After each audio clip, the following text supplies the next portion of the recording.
Okay. Hello friends. Today in this lecture I will be discussing on Fanon idea of decolonization, national consciousness, and his idea of liberation and resistance. This lecture is divided in two parts. In the first part of this lecture, I will take into account his idea of decolonization and national consciousness. And in the second part of his lecture, I will be deliberating on his idea of resistance and liberation. I'll start my argument with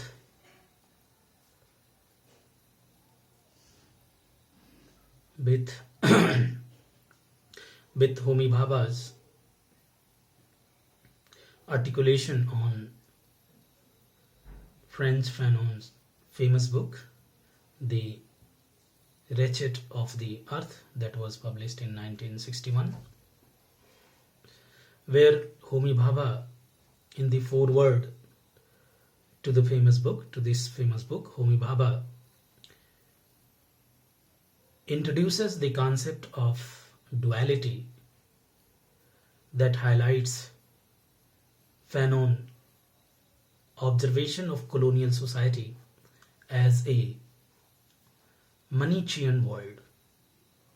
Let me clarify two words which I have used in the beginning of my discussion, that is duality. Duality means simply that how society is divided in high and low, rich and poor, developed and underdeveloped. And the word which Fanon has used for the colonial society is Manichaean world. That means that how poor people, how marginalized people, how less educated people are used by the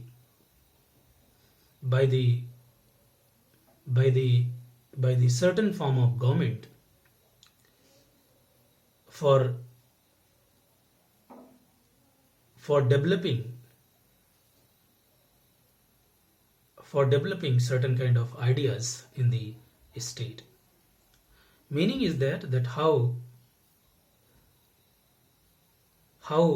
subaltern people, how people at periphery are used by the state machinery by formulating various kinds of ideologies. Bhabha's concept of duality does not explain the divisions between between the developed and developing nations. Rather, it foregrounds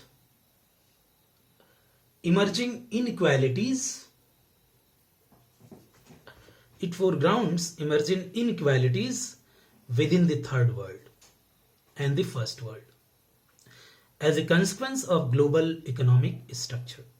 Bhabha opines, I quote, he says, dual economies create divided worlds in which uneven and unequal conditions of development can often mask the ubiquitous underlying factors of persistent poverty and malnutrition, caste and racial injustice. The hidden injuries of class, the exploitation of women's labor, and the victimization of minorities and refugees. This is what he means by the duality in a state, and that is how he relates it with Fanon idea of Manichean world, which he has used for a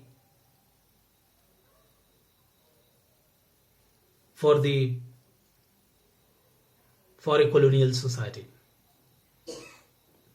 To justify this point, Bhabha cites Hindu nationalist BJP government's 2004 election slogan, India signing, as an example of divided world, the rich and the poor in the contemporary India. Fanon talks about the relevance of anti-colonial critique for the understanding of how power operates in the contemporary globalized world. For Fanon, decolonization does not mean only the political independence. He says that decolonization does not mean only the physical, political independence. According to him, decolonization is related with the mental and psychological independence too. So here I want to emphasize that decolonization is not, the concept of decolonization is not merely related with the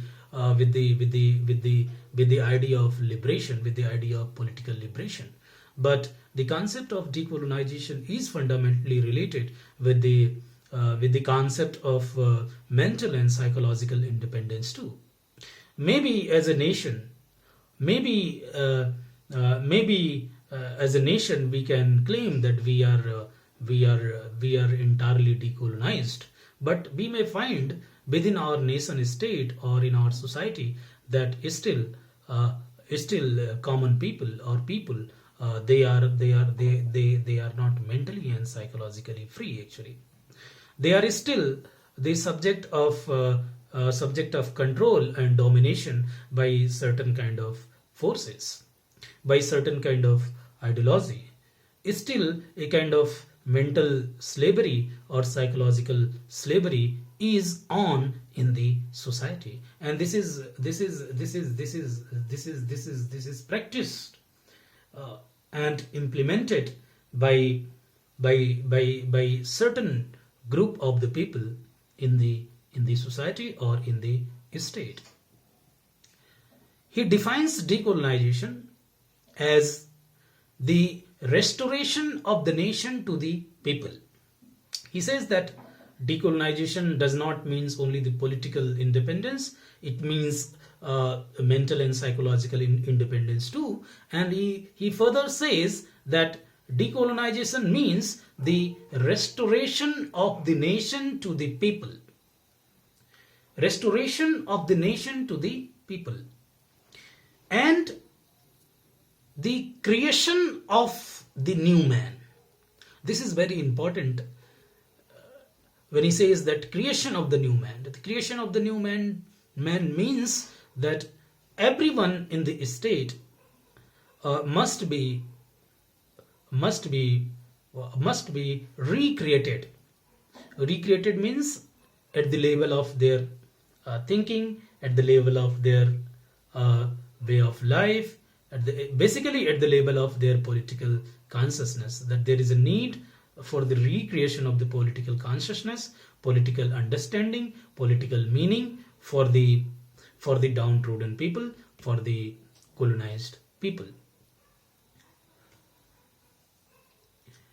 He further says that this creation of new man will consequently change the order of the world.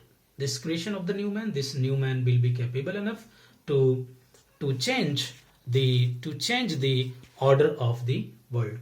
He or she will be able to change the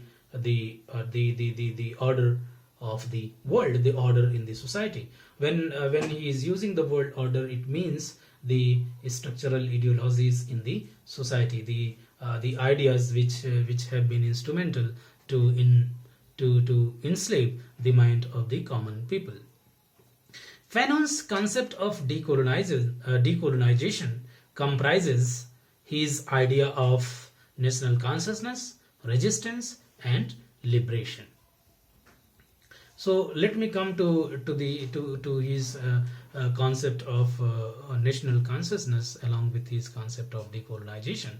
Fanon conceptualizes the concept of decolonization as a socialist project.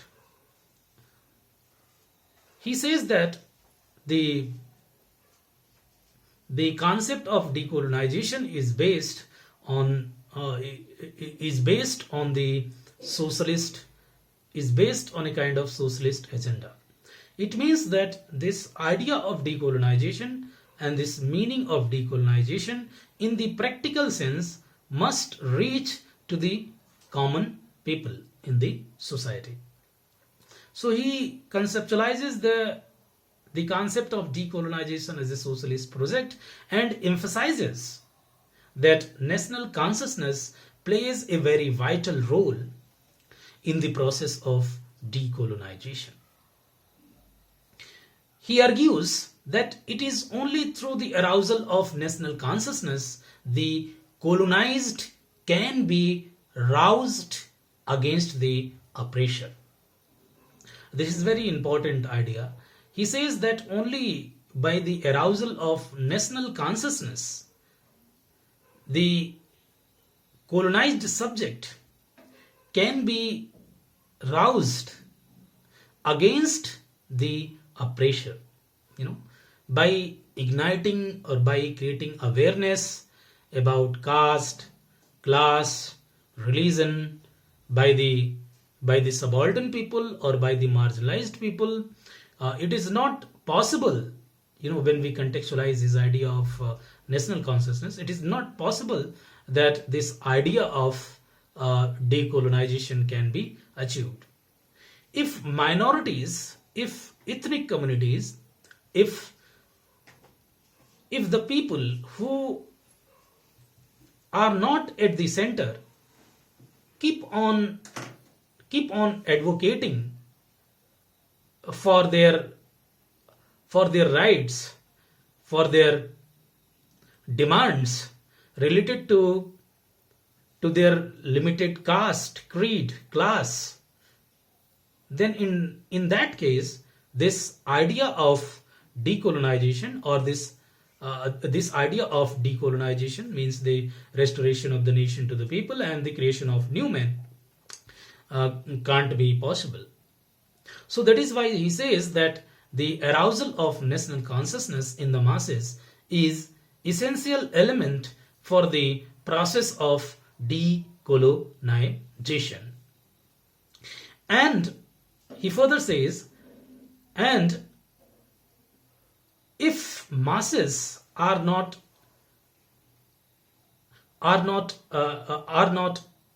arising in this way, then they cannot destroy the colonial world. This colonial world may be the kind of colonial world imposed by the colonizer. This colonial world may be kind of colonial world which has been conceived and by manipulation, by different kind of philosophies, and has been imposed to the native people. So in order to dismantle this colonial world, it is very much important that the masses must come into the assimilative force and must realize national consciousness at the level of nation, not at the level of disgruntled section, in order to destroy the colonial world. Fanon argues that decolonization should be a movement of the people. He says that decolonization should be a movement of the people, and nationalism, the idea of nationalism or nationalism should be approached as a tool only. This idea of nationalism, which nowadays is being politicized or is being used as a tool in order to cater votes, or in order to influence the mind of the common people. According to Fanon, he says that this nationalism, this idea of nationalism or feeling of nationalism must be only used as a tool in order to get national consciousness among the masses. It should not be used, nationalism, the idea of nationalism or the sentiment of nationalism should not be used by the political parties or by the bourgeois class in order to cater the opinion of the working class or minority class in the state. So that is why he says that nationalism should be approached as a method, as a tool, which will disintegrate in the aftermath of independence.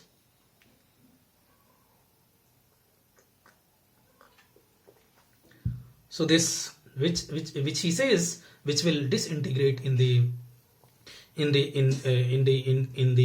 aftermath of independence. He attacks bourgeois nationalist parties mainly because they continue to further the interest of the colonist. I quote, as David Carte points out that Fanon was insistent on the national liberation movement, and the socialist revolution must be welded together in a single simultaneous renovating of Wales. Fanon also emphasizes the necessity of giving privilege to the needs of the people or masses over those of the major foreign companies that are guarded by the national bourgeois, the army and the force. Fanon considers neo-colonialism as a system in which the formerly colonized territory is now turned into an economically dependent country through loans and donation.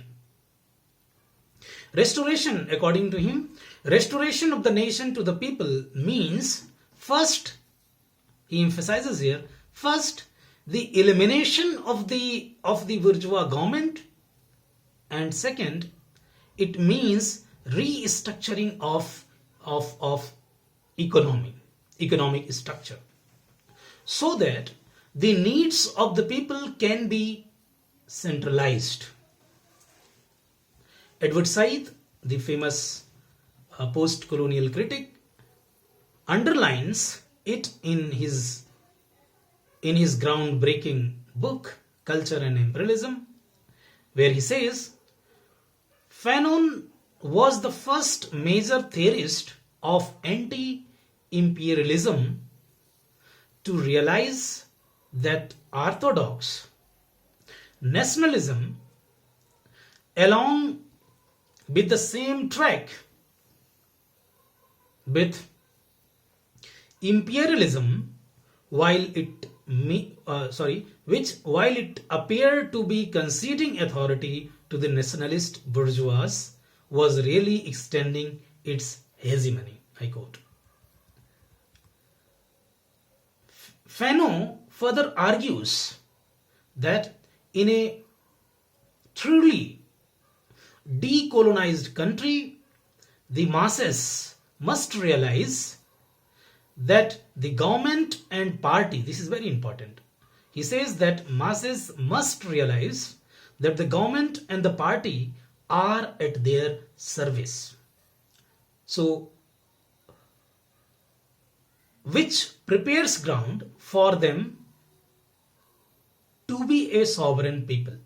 So you can think about that how system is in fact functioning, or how government is in fact functioning. Do you think that we live in a state or in a country where government are at the service of the people? Do you think, or do we realize that the government and party are at our service? In fact, this idea must be examined, must be criticized in a democratic state. He emphasizes the role played by the nationalist ideologies in the formation of the colonized subject into a sovereign people, maintaining that nationalism is not a political philosophy. He says that nationalism is not a political philosophy, it is not a program. It is rather a magnificent hymn which roused the masses against the oppressor. The formation of nationalism caused hierarchical fragmentations both within and between the nation states, which lead to Fanon's formulation of trial and tribulations of bourgeois nationalist project. According to him, nationalist liberation struggles should always be informed by the commonalities between formerly decolonized countries, because the shared wounds of colonialism can only be healed if they act collectively.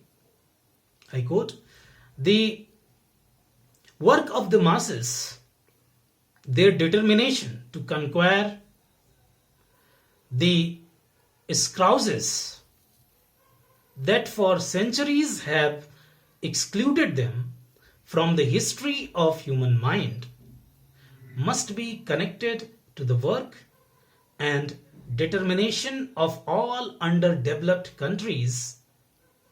He further writes, because there is a kind of collective endeavor, a common destiny among the underdeveloped masses. When read in this line, Fanon's argument is that in formerly decolonized country, national consciousness should arise only to very quickly turn into a social and political consciousness. This seems to me that the people of these countries need to gain a historical understanding of hierarchical positioning of the third world in general, or in Spivak's words of its wording,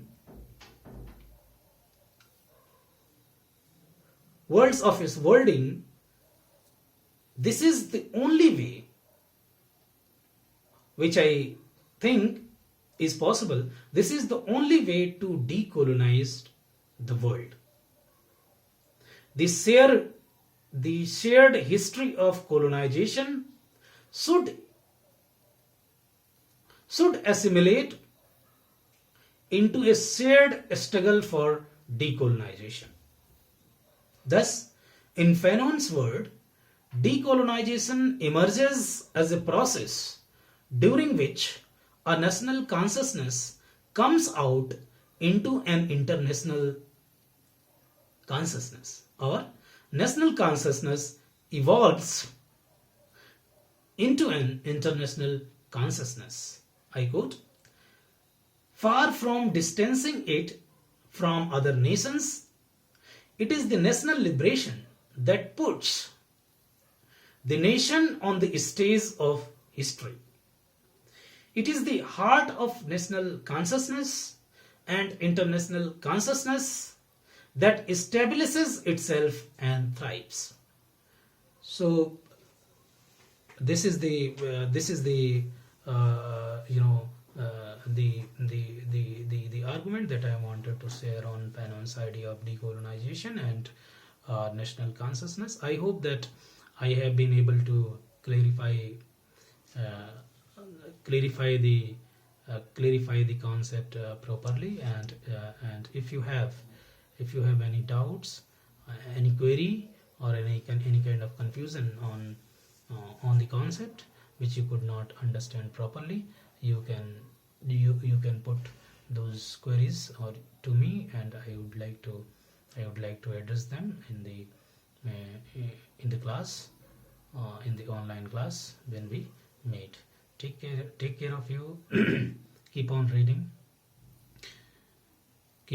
and writing, and try to finish your project in the time. Thank you very much.